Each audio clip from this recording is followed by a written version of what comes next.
The Cannabis Show is for information only. You should always consult with a qualified and licensed physician or other medical care provider.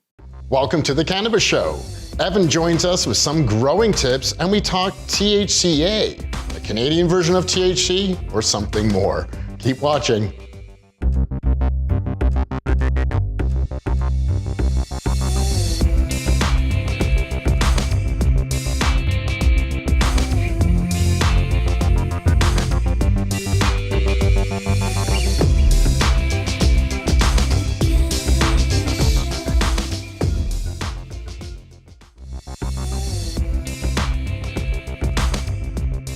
We have looked at our favorite terpenes from many different angles now. Let's go ahead and try one more. We often look at the individual terps, then we note the effects and begin our search for strains that are rich in those terps. This time, let's start with the effect and work our way back. Are you looking for help getting to sleep? Try looking for strains rich in the following terps: linalool, myrcene, and terpinolene. If you are not having much luck finding the terpene profile that you want, try supplementing your chosen strains with a small amount of plant-derived terpenes.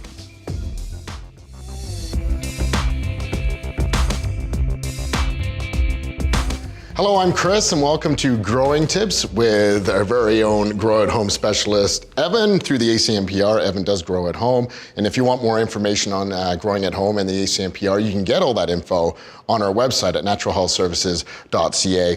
Evan, today we're going to talk about the life cycle of the plant. So let's start right at the beginning, the seed. You betcha. So it starts with germination. A little bit of water, warmth, and light, and your seeds will break open, and they'll start growing a root and two small round leaves.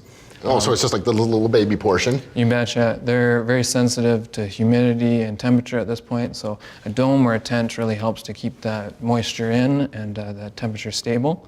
After about 3 to 7 days, the plants will get significant root growth and a little bit more leaf growth. There'll be the more familiar serrated leaves.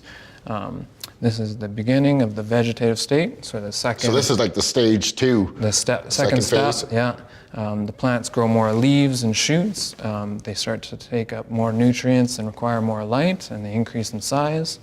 At this point, we can take cuttings to start the process all over again. So cutting. So at this point, really, that plant, that seed that's turned into this plant in the vegetation, it's turned into like a mother plant in a way. If you use it for cuttings, that's a mother plant. Yeah, if you're taking cuttings off of it, they call them clones or cuttings. They'll be almost identical to the mother plant, and that's sort of where that term comes from.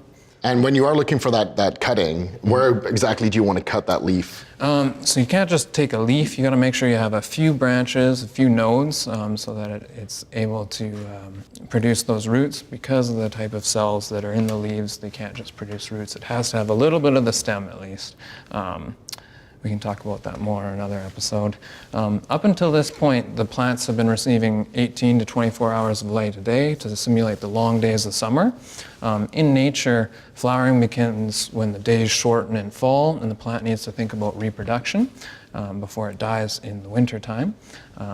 The male plant will produce pollen sacs, and the female will produce the buds. So this with the less light. So really, you're acting as like a mother nature. Yeah, Mother definitely. Evan as a grower. Exactly. Yeah, okay. In indoor growing, we'll shorten the days to 12 hours of darkness and 12 hours of light to simulate those shorter days of fall.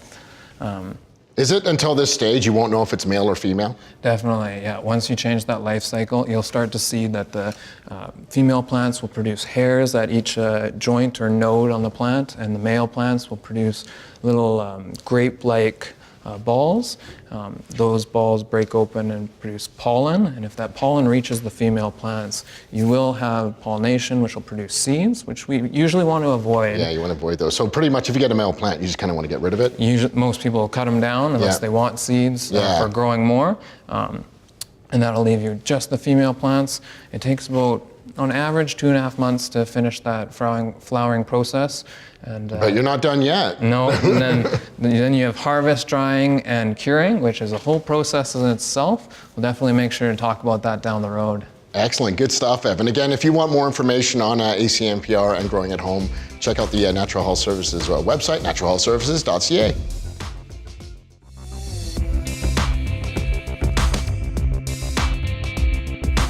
Hello, I'm Chris. This is Basil here. And on Cannabinoid Connection today, we're going to talk about THCA. Yeah, not the Canadian version of THC, I guess. Yeah. It apologizes after you get high. So when people get their prescription, or you can actually see that they get THC or they have THCA, but what is THCA? So that cannabinoid, THC, when it's in the fresh plant, it starts out as THCA. It's an acidic version of that cannabinoid. So it's far less psychoactive, if at all. There's some great benefits to it as well, and it's the early stages. It's before it loses that acidic molecule. It gets decarboxylized with heat, and yeah, then it becomes psychoactive. So now you can buy it like in bud form or in oil form, right? So your bud is basically almost always in THCA form.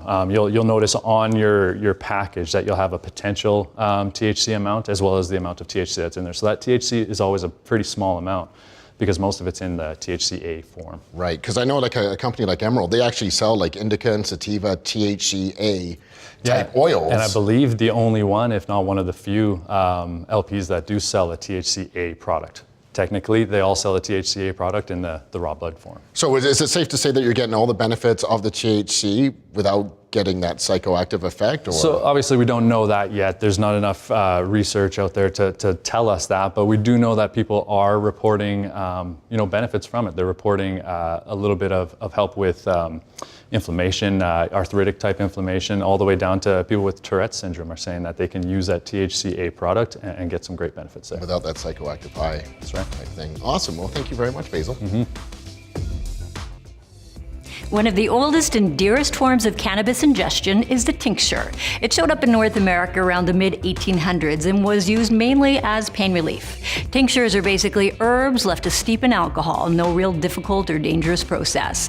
And like all good fashion, tinctures are making a comeback. They have some of the same pluses as edibles in that they can be highly concentrated, and they do give you that full body effect. But unlike edibles, they can work in as little as 15 minutes if dosed sublingually.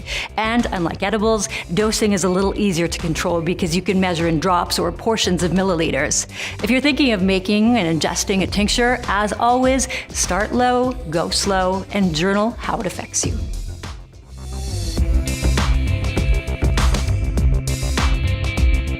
Basil, Chris, and this, the Utilian 721 vaporizer. 721, slightly upgraded from the 720. It's a battery life thing.